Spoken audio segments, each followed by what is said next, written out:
stop me and make any question. So Okay. last year during my program, I was invited to do a master on HP on sales compensation. So they were looking for some more experience because sales compensation is a complex environment. You need to understand a little bit about the sales management and how the sales comp plans can affect sales behavior. So I had that experience. It was fantastic. I'm not a sales comp guy, but it was a very good experience to understand the environment, global environment on HP. And I knew since the beginning of my internship, they told me they wouldn't offer me make an offer. That was just something I need to do a project. I was helping them to build a dashboard and analysis to analyze the effectiveness of the sales plans of the company. So, and after that, that's it. So I use my whole time on HP to make connection, to participate all the events. So usually companies as HP, they have several events for interns to merge, to know people, to understand the companies and opportunities. So I was presenting like 95% of the whole events for interns on HP, and I met my manager, and we started talking during that time. So when I finished my internship, soon after he started talking to me and made an offer to work in another area of the company. Now I work on service, which represent like 6% of the revenue, but represent a big bunch of the total margin or profit of the company because services are profitable. So I work in an area where I absolutely feel comfortable designing sales strategy and sales programs to leverage the sales result in company. So let me, Ellen told me to explain a little bit more about my adventure being a 40 years old guys on Thunderbird, right? So in fact, I was 42 when I joined Thunderbird, and you guys can see a little bit of gray hair. I have it.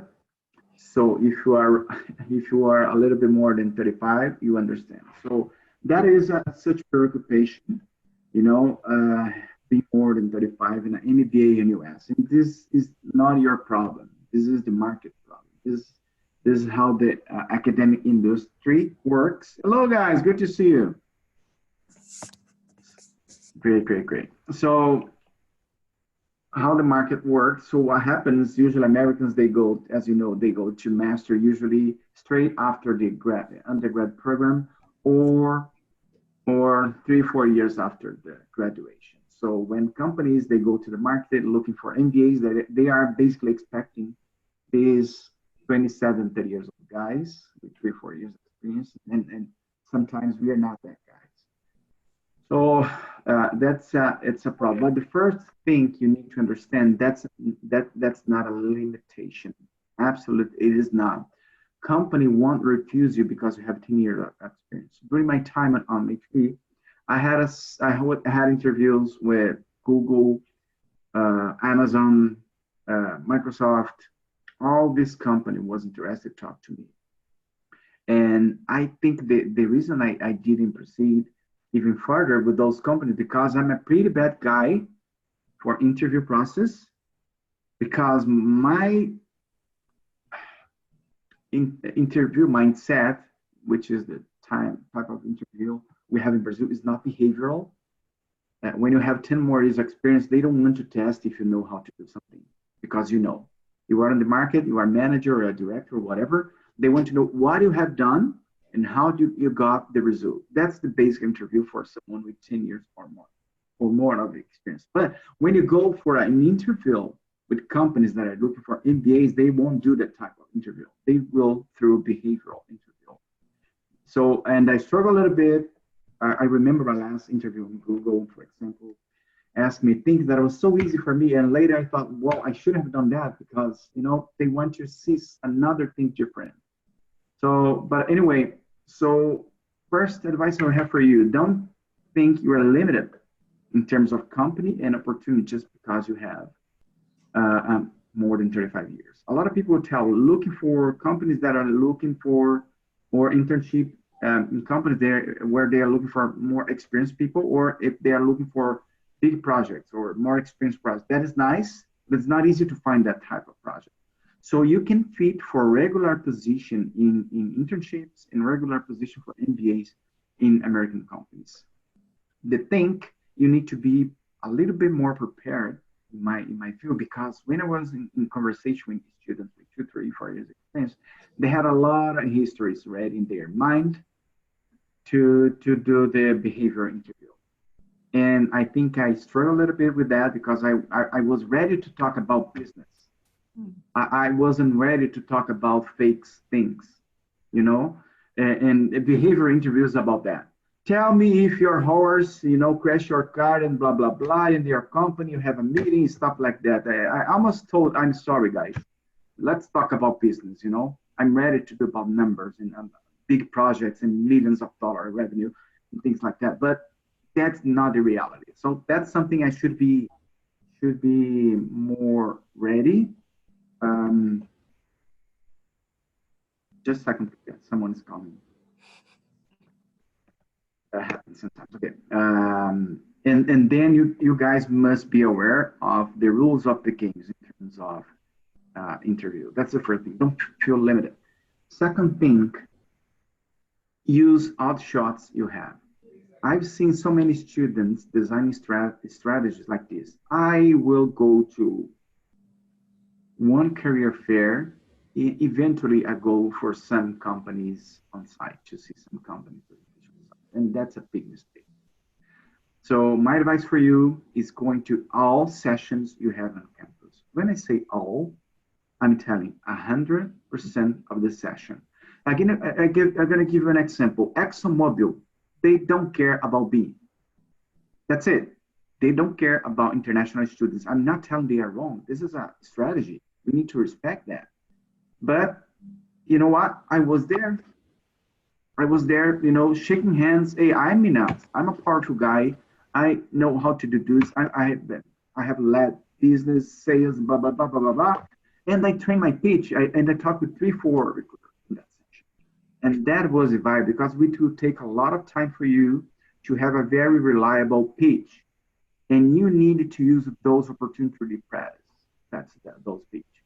And eventually, companies that tells you they are not interested international, when they met you, they will do something different for you just because it's you. And you need to believe you have something different to deliver for those companies.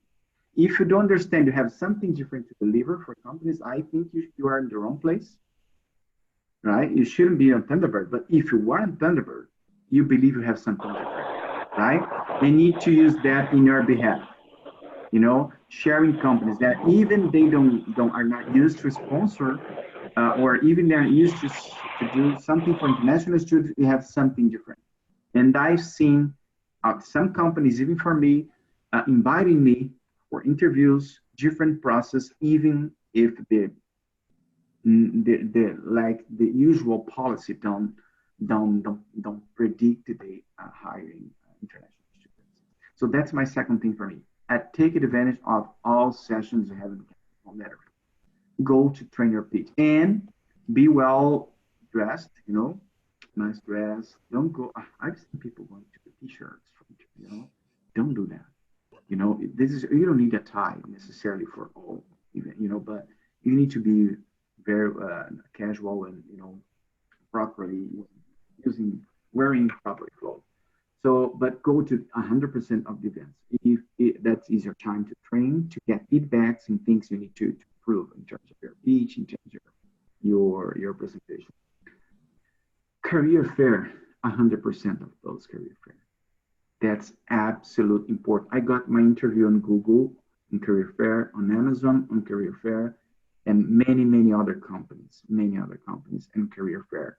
And sometimes in a piece of device, if you subscribe or if you go to a career fair, apply for jobs in the career fair at least the month before.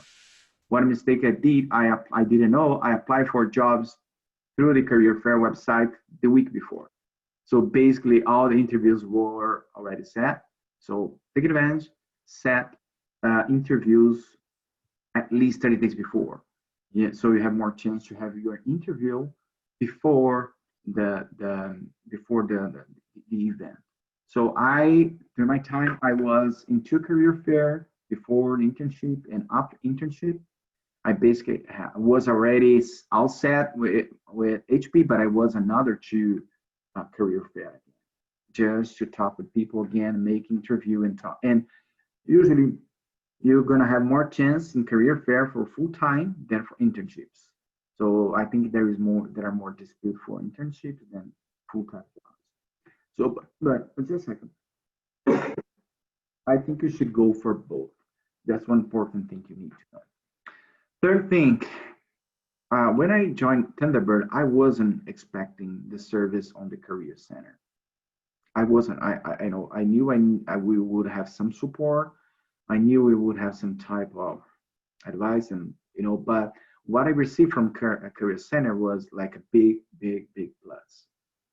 Okay, absolutely. For me, for a big plus, I wasn't expecting the type and level of support and the staff we had ready to push us to get the job we deserve.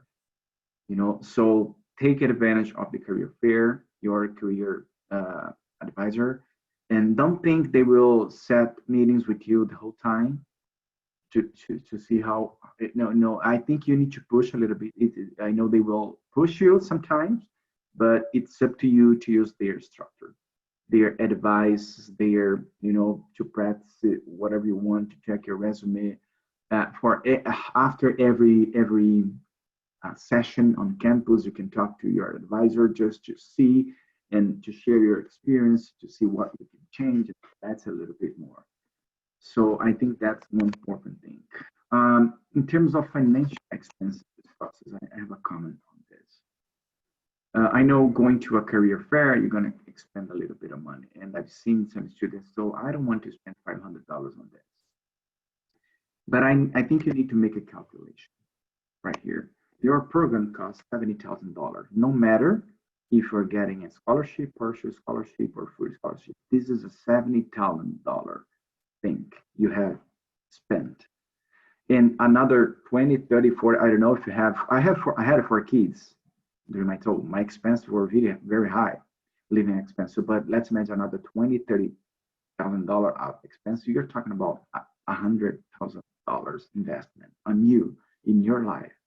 And you cannot think that $500 going to a career fair isn't expenses. This is less than investment. This is a so low amount for the return you can have, and compare it with everything you have already spent in your program. Don't think twice. Just go. Just go. That $500, $600 gonna spend in a hotel and flights. It's a very short amount of money compared with the return you're gonna get. Remember, if you get your job just 1 month earlier you were expecting, because of one career fair or another event, you're gonna get $1,000, $10,000 in your pocket just in the first month of job. So $500 is very small investment for you. I think network is very important. Be connected with students with the same situation you are.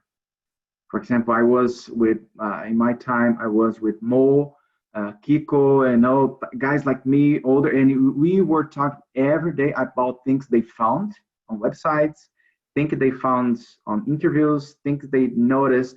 And I remember Kiko received an invite and for one event in a career fair, and he just shared with me. I subscribed that event, and I was invited as well.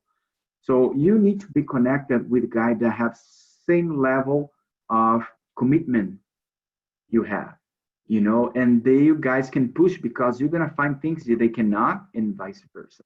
And they can be a type of some advisor sharing the experience and the things they are struggling, how they are overcoming some problems they have. I think basically these are the main steps. And again, my first advice: don't block your mind. Think you are not, you don't fit in regular companies, Google and Amazon and so on. It's not that problem. It's not a limit. It's not a limit. You just need to be ready to adapt for the interview process. And because in interview, again, you're gonna sometimes you wanna share all the experience you have. And the interview for this company is not like that. It's not about that. Okay. So let me know if that's clear, guys. It's a little bit about my experience on Thunderbird. And you guys want to ask something else, Yeah, please? so maybe that's give priority for students who have their video on. Todd, do you Look, want my to? waterfall, how beautiful it is. Thunderbird. Hi, Yeah, Mina.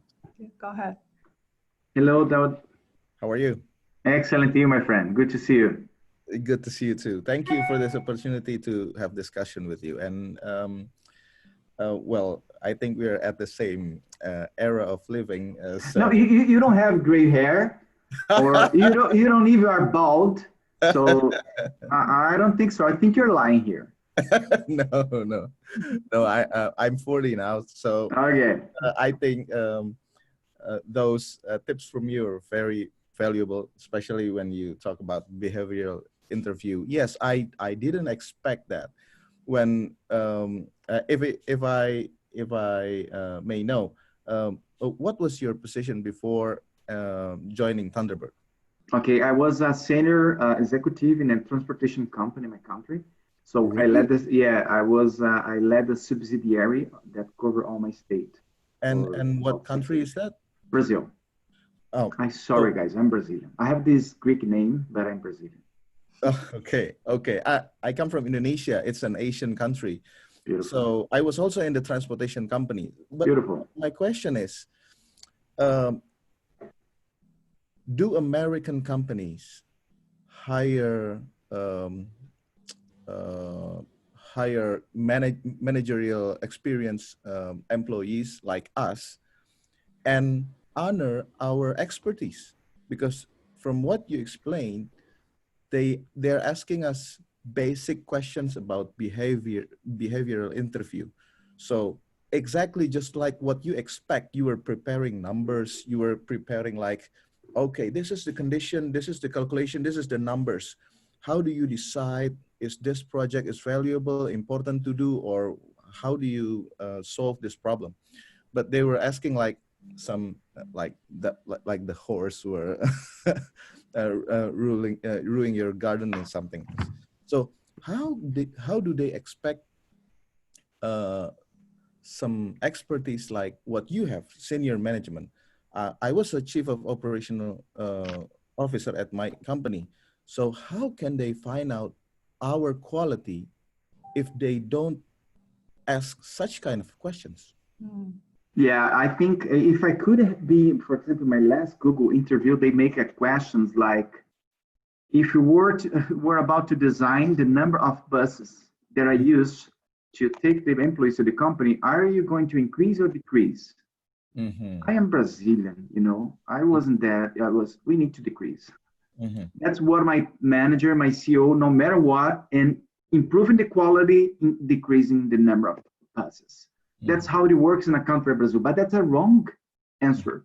Mm-hmm. I should have done. It depends. I need to ask this number for HR. I need to make a call, blah, blah, blah, blah. And then I will figure out how to get there with the best service for the company, blah, blah, blah. So they expect this broad interview, the broad answer. And I should have mentioned, and I already had that experience before in my life, in a moment where I was redesigning the number of trucks in my company, and we were in a very down moment on the market, and blah, blah, blah. I could not reduce the level of service, but I need to reduce expenses.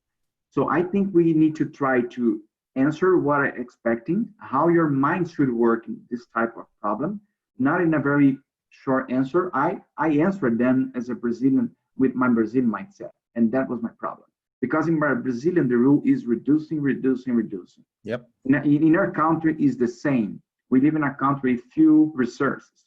In company doesn't have too much money for investment, so on. You need to always struggle to survive. But that's not the Google's life. The only thing they have is money for everything you need. If you need more buses, they don't care. They will, more shuttle, more structure, they don't care. So that was the thing. So, but I should have connected that answer Mhm. with experience I have redesigning, for example, transportation company. So I think you need to create connection between what they answer, start to answer what they want to hear, and connecting with your experience. And that's a big advantage because most of the competitor, they only think they will invent some history in their mind. Mhm. They will test the mindset, but in your case, they can test not only your mindset but your experience connecting that. I think I wasn't too skilled in that moment. Okay, Helen, do I have chance for another question? Yeah, go for it.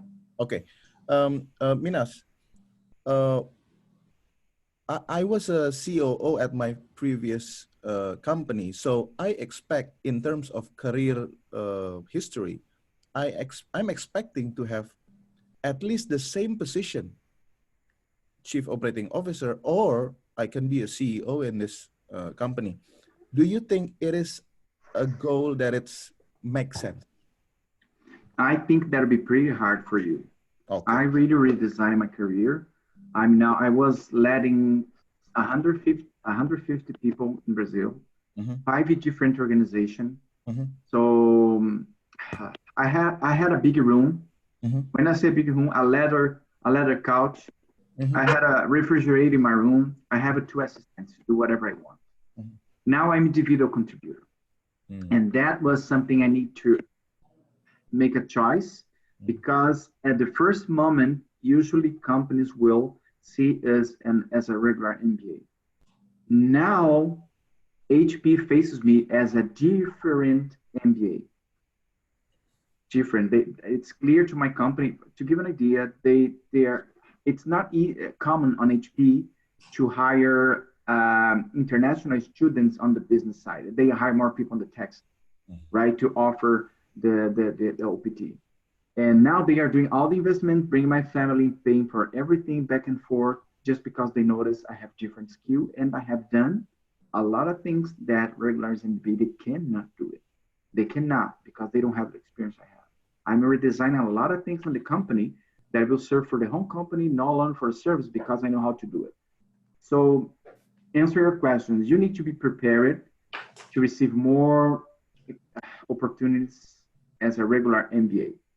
You can looking for CEO positions, but that's what I see. For example, a CEO on HP, COO, chief of something, they had 20 years of experience in the company. Mm-hmm. Usually 15 to 20 years in the company. They are VPs on the company for 10 years and so on. I'm not telling you cannot dream of it, but you need to create an alternative path. Mm-hmm. For regular companies, as big companies, Google, Apple, forget it. I'm sorry to be straightforward. Forget it. If you find a position, I want to see you, it should be alternative company that are looking for someone that sometimes don't even understand what is H1B is. And you need to teach them what is it. And you need to show your value. I have a Brazilian friend that worked in California and he did an MBA in a non-reputable school, very small school in California. And then he started working in a transportation company because that was his background. But the transportation company didn't even know what was an H1B. And he taught them and he convinced the company to apply and understand he was valuable. So he created a path.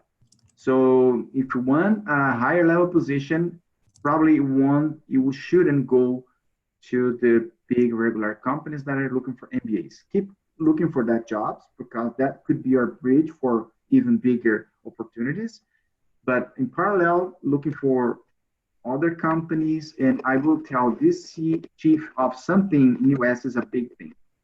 They are expecting, uh, um, uh, sometimes experience in the local market as a VP or and the other position. So I think you should be prepared to be an individual contributor sometimes just to show your value if you want to stay in US.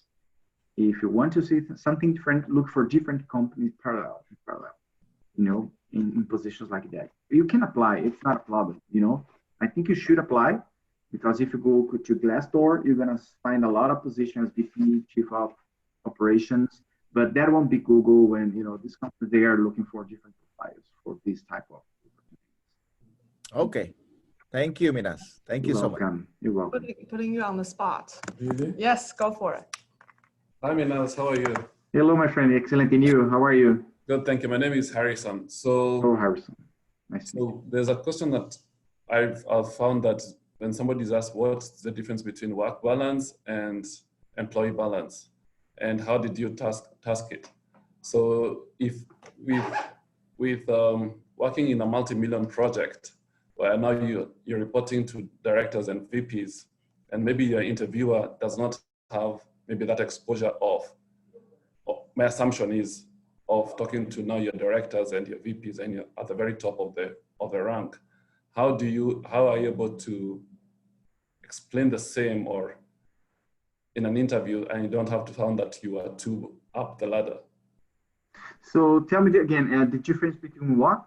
So you in an interview case where you're being asked questions and at that time you're giving answers based on talking to CEOs or COOs and not just giving answers to a manager or director. And however, the person who's interviewing you, my assumption is maybe an assistant manager, not reporting to a CEO. How do you don't oversell yourself feeling that you've overachieved in your career?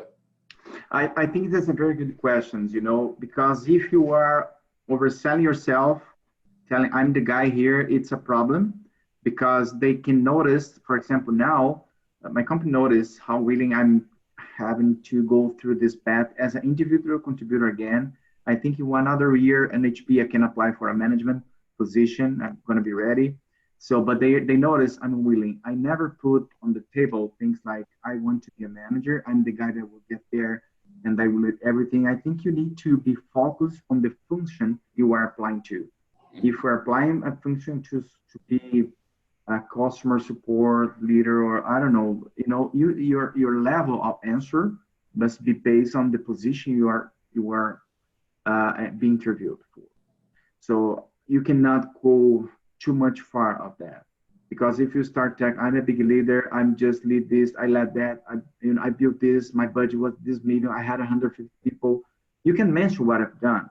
But if you insist on that type, they will sometimes think you could be a problem as an individual contributor if you are in an individual contributor position dispute. And I think you need to balance the level of your answer. You cannot concentrate too much about 100% of the skills you have. I think you need to have a very balanced. You need to pay attention to the questions they are doing, and you need to show how you can solve that problem in that level. Sometimes you'll be more skilled than the guy that I interviewed, your manager. And that's a problem. You cannot sell yourself as being better than him.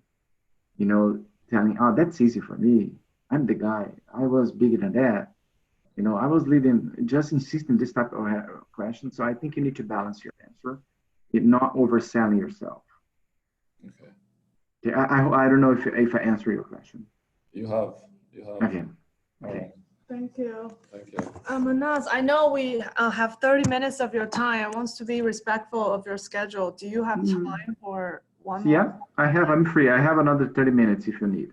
Yeah, so Les, so I'm gonna kind of quickly read his comments, but feel free to unmute yourself if you want to add more. So Les mentioned that he feels like his main focus should be informational interviews and networking, not so much on national career fairs.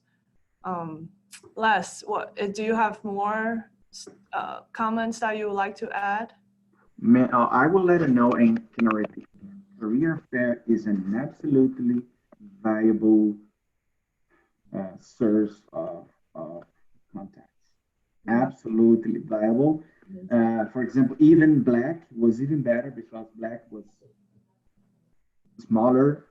So we don't have that big lines we will see on Hispanic, which was good as well, but the lines on Google, Apple was huge. So I think it's absolutely one fantastic investment to be there. I have no doubt. I think you can have 40, 50 contacts with recruiters. It's not easy to be differentiated because they have a pile of resume in their hands. But I think you can have some connections. I had experience, for example, talking with one company I wasn't expecting, Yeah. and I didn't know too much about it. And and the woman told, we need to interview you right now. You have a couple minutes. I'm gonna take you to the recruiter. And the guy told me the interview was fantastic.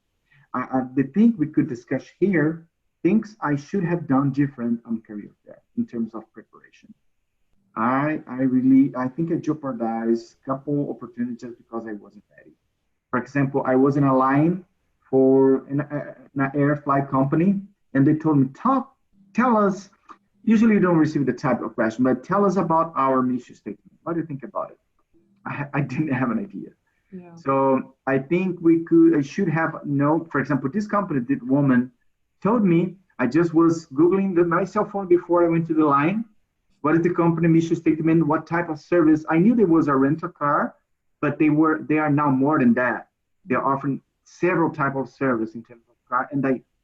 And I saw the different new product they are offering. And I was commenting that on the conversation with the woman. It's, wow, you know our company. Wait a minute, we need to interview you. Let's talk with the recruiter. Mm. They arranged the interview for me. So I think we should invest a lot of time preparing people to go to career fair. No doubt, no doubt. It's a fantastic investment. Les. So all of the traction that I've actually been able to make, I've gotten almost nothing out of the national career fairs, whereas the local career fairs at like Arizona State, I've had a lot better traction with it because they're looking for more variety of things. At the national career fairs, for an example, ExxonMobil, every time they've come to Arizona State, for the most part, it's been, we're looking for controllers for finance. Yep. That's all they're looking for. And if you're not looking for that, they don't even want to talk to you or recognize that you exist. I went to a data analytics small career fair as a subgroup, spoke to a gentleman there. Within 3 to 5 minutes, he decided, no, he wants me to work for him. The problem is, I'm not in my second year. I'm still my first year. He doesn't have any internships for me. So he's been looking to make an internship for me. But this is all being done outside of these national conferences where they seem to be very overly targeted on specific things that they're trying to hit. They're trying to get these certain markers. I just don't fit those markers. I went to the National Veterans MBA career fair. Spoke with probably 30 different companies, knew about most of them, had good backgrounds on them, had good discussions with them. And I'm not what they're looking for because, well, I'm not a finance guy, and that's not what I'm looking at doing when I graduate. I'll do it if I have to, but the idea is to get a career, not to get a short-term job. One of those contacts I had beforehand, he's been trying to find me things, but again, I had him as a contact before I went to National Career Fair. Deloitte, I have a contact at Deloitte who's been trying to find things for me that might work. But again, all the career fair things, that's not what they're looking for me because I'm not what they're looking for. They're not looking for a guy that had 10 years military, another 8 years as an engineer, and somebody who's looking for information systems, data analytics. They're looking for somebody right out of school that's already completed their program that just wants a job right now, starting entry level. And that seems to be a recurring theme that I've seen, at least from the National Black and from the Veterans MBA program. Yeah. This year, now in HP 2019, I was a recruiter. I was an intern coordinator. So I applied to that job, to that position. So I helped the program for interns this year on HP. And I met one guy that was an intern. He was 40, 42, 43, and he was a biologist. I'm going to repeat that. He was a biologist working in experiments on NASA.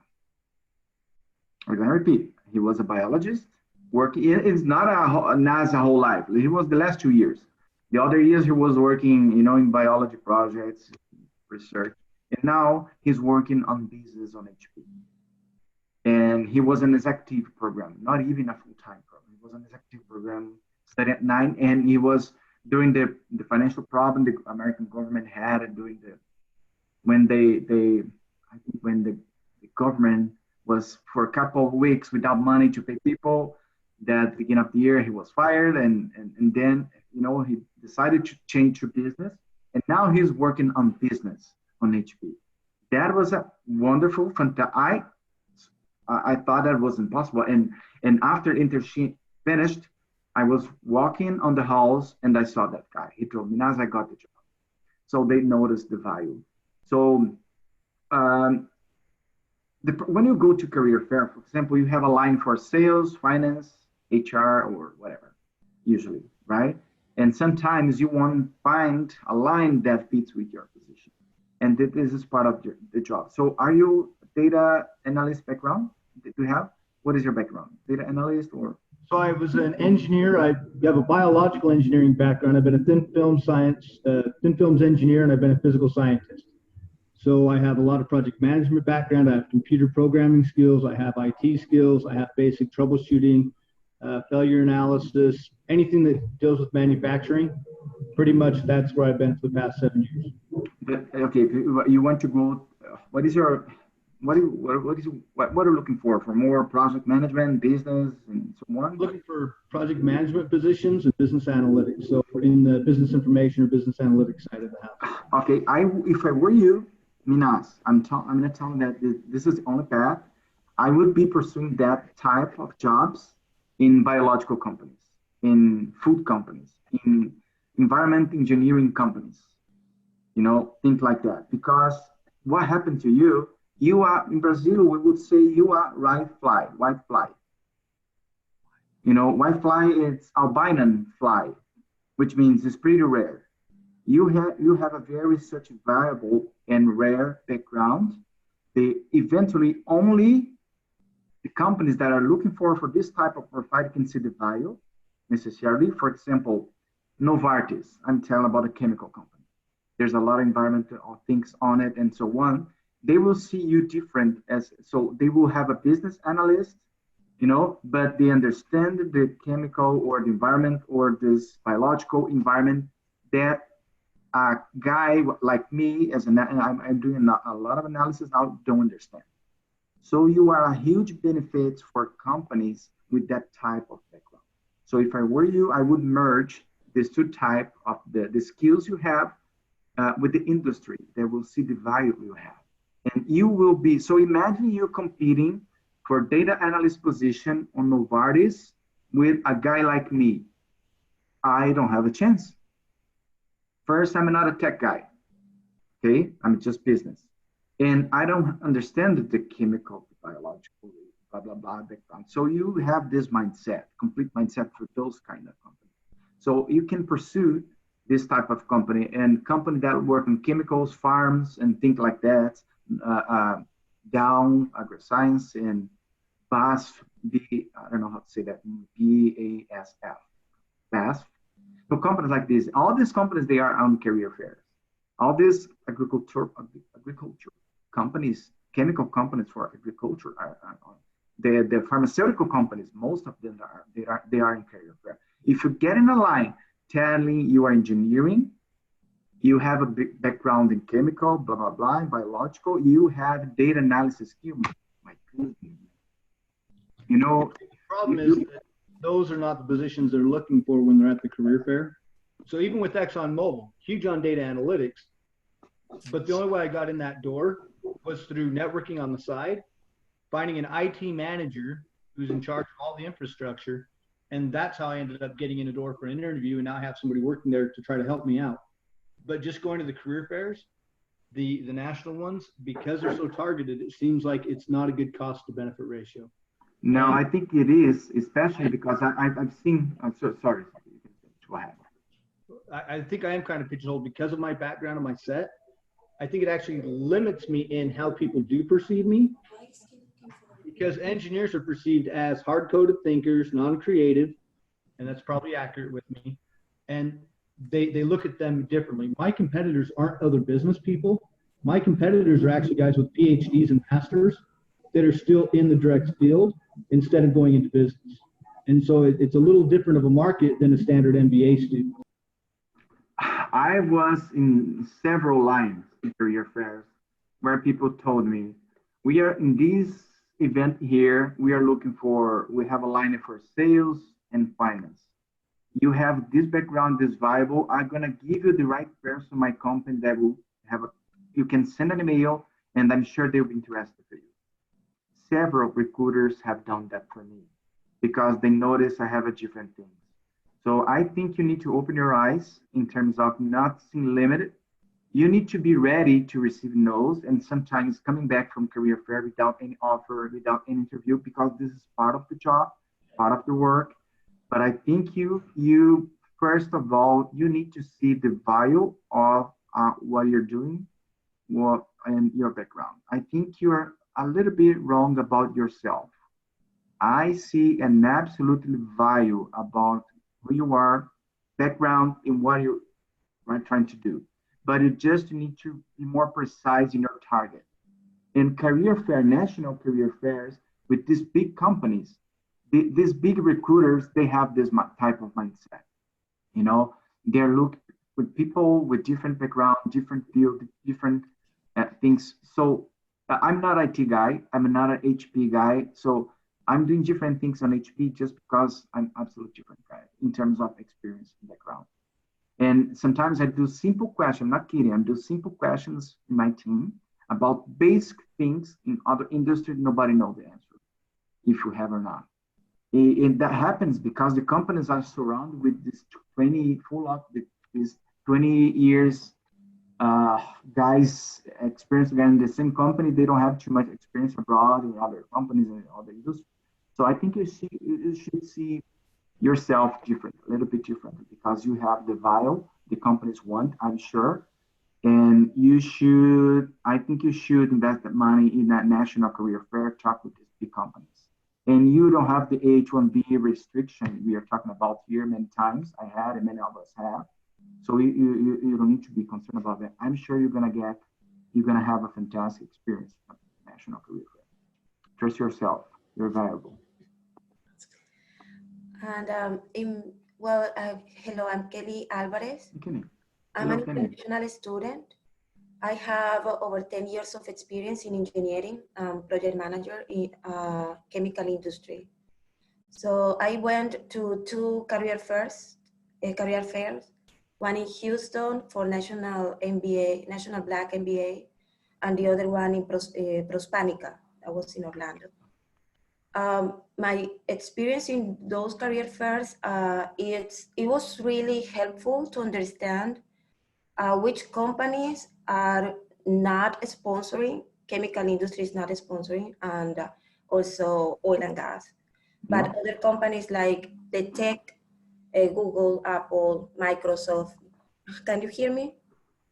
Yeah. Okay, they sponsor, but well, because of my background that is in chemical, I had to understand how to talk, how to make my skills transferable to those kind of industries, and in that way, be able to make connections, successful connections, and then from there, well, start working on the effort is bigger, or it's a lot of effort, and it's in get out of my comfort zone that is in the chemical and oil and gas to talk with other about other kind of topics, but still my skills are. I realizing that my skills are transferable. Well, it was the main point. I think that for less or the people who has experience and well that are citizens, US citizens, I don't know, maybe for them makes more sense to have a part-time job in those companies, or in BSF have another program that is diverse leadership development program. I found out about that program in Prospanica, and that program is an internship for next summer, and it focused on people with more than 5 years of experience, with more than 7 years of experience. But they are looking for US citizens, and with that background as Les has. So it's the only one that I saw that maybe it's for this technical and chemical industry background with more than 7 years of experience that they are really willing to hire for an internship position. For us, I think with more than 10 years of experience, well, looking for internship, it's like, well, why are you looking for an internship if you have already the experience? So, but well, in my case, because I'm not a US citizen, well, what else I can do? I cannot work. So, Opportunities? huh? Are you looking for project management opportunities? Yeah, project management, or yeah, it doesn't. Okay. Project management yeah, project management. Okay. So do you already have your? And data analytics also. It's like pretty similar as Les mentioned. So do you already have your PMP certification? Minaz, I think we're losing your voice a little bit. Oh wait, I'm gonna reconnect my microphone. Sorry. Okay, yeah. And now we can hear you.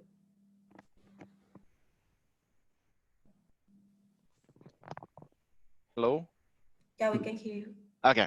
So do you already have your PMP certification? Yeah. Beautiful, beautiful. Since So, 2013. excellent. So I think you should put a lot of effort for regular applications online, on internet, you find on Google. Because you have this magical word in your resume called PMP. This is magical on US. That makes miracle. I for example, the PMP team in my organization service, they have like 15, 20 people. Just quite a few had a PMP certification. The most doesn't. The most don't have.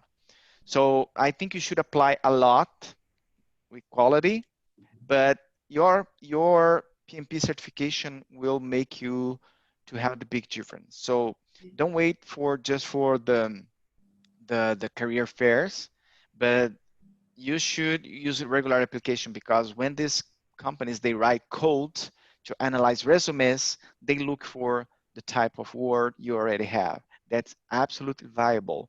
And when you start your interviews, pitch interviews in career fair or on campus, you need to mention that. I'm a 10 years experience project management. I'm a PMP certificated since 2006. I don't know, probably you already are doing this, but don't stop mention at the first start, you are PMP certificate, and increase your number of written applications on internet, because that word is very, very valuable. And there are so many few PMP certificated people. So but even if you were in a career fair without the best opportunity, understand that for internships, a little bit harder. It really is, because there are few internships, a lot of full-time. So I promise, keep going. When you go to the full-time moment as a PMP, everything will be different for you. Okay. I promise, because that's absolutely valuable skill, especially with the PMP. Yeah, thank you. Thank you. My pleasure. And that's one more question. So Lexa mentioned that a lot of the students have very diverse background. So for her, she has 13 years in residential real estate, 5 years in behavioral science. So because the background is so diverse, it's really hard to put it on resume. And sometimes she said she has advisors advising her to maybe hide some of her experiences. And do you recommend that? Do you think, or is it just a wording thing? Like, what do you think? Well, if you go for a position that is very specific, you can adjust a little bit your resume just for that position. I think that's something viable. For companies that are looking for mindset, for example, on HP, every 2 years, people change the role. It's something crazy. In my count, that never happens. You're going to start at finance, you're going to die as a finance. And people navigate through finance, marketing, and supply chain, and so on within the company. And HP think that's pretty good. So when the company go to interview, they are more concerned about mindset than necessarily the specific background you have. Because they know even if you enter as a project manager, in 3 years, you're going to change for marketing. And then you're going to change for supply chain, and that's it. So it depends on the company. If for big companies, I think it's not important I think it's more valuable to show you have this broad mindset. If you go to a smaller company, they don't have this type of mindset. They want accounting people, they want a finance people. So in cases we know if you go to consulting company, they don't care. They just want finance or accounting. You know, in that cases, but big company apps, Google, Apple, Microsoft, they are more concerned about mindset than a specific set of skills because they know they're gonna change over time. So you can adapt your resume if the position just require that type of mindset. If you don't, for regular MBAs, not that much, in my view. Hmm. So she said, search more maybe for the corporations. Then If you want to keep your, big corporation, you can keep your full, you know, big corporation with more broad view as these big companies, but you cannot just be focusing Google. That's another thing, Kelly. I think I'm glad we are talking about this. Don't be focused just in Google, Apple, and Microsoft and HP. This is another thing. You know, if you are going to work for a $100 million company, that's it. It's a good start. It's a good point, you know, to add value in your resume. It's not a big problem. So sometimes if you want a higher position, that'll be easier in a smaller company than in a bigger, you know. So don't be focused on that. For big companies, big resumes with that broad experience, I think it's better because they like this diverse mindset. For a specific position, I think you need to adapt you could adapt your resume.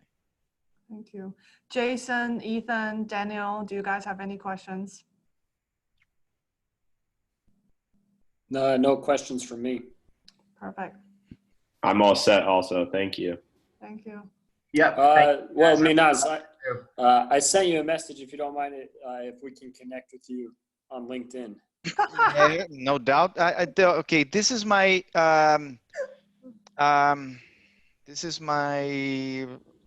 email on HP. That'll be faster for me to answer you guys. 735-7761. This is my telephone number and WhatsApp. Wow, so nice. So please, send me WhatsApp if you want to talk a little bit more. We can set a time. Yeah. And just one thing, I'm moving to Costa Rica. Probably I won't keep this number after December. So if you want to join me on WhatsApp, join me now because later I want to change. We will let you know my new telephone number in Costa Rica. And please, we can set a time apart to talk a little bit more, to send my experience. If you another thing, if you find positions on HP website, I can refer you. That'd be my pleasure. Okay. Just one detail when you're looking for a position. There are two HPs: HP Inc., HP Enterprise. There was a split 3 years ago. So don't look. Well, we can look for position for Enterprise, but I cannot refer you. So make sure you are looking through career opportunities on HP Inc., which is the HP I'm working on right now. And it'll be my pleasure to refer you guys and endorse your background and experience. Okay? Thank you. Obrigado. Oh, de nada. Vai ser grande prazer. That was a wonderful pleasure to talk to you guys and share experience. I hope that was useful. And let me know if I can help you guys with anything else. Minaz, I have one more question. Uh-huh. I have a question for you. So you said that if we find a role in HP Inc., we can let you know. Do we first of all let you know about the role before we apply, or do we apply then we let you know? Oh, good question. Don't apply. Talk to me before. Okay. Because when you to refer, I need to send you the link. Okay. And then I'm gonna refer, send you the link, and you're gonna apply with my referral. If you apply, I cannot do anything else later. Okay. Good questions. Okay, talk to me first. Okay, thank you, Minaz. My pleasure. Thank you, Minaz. Thank you My so much. pleasure, Helen. My My pleasure. My pleasure. That was you.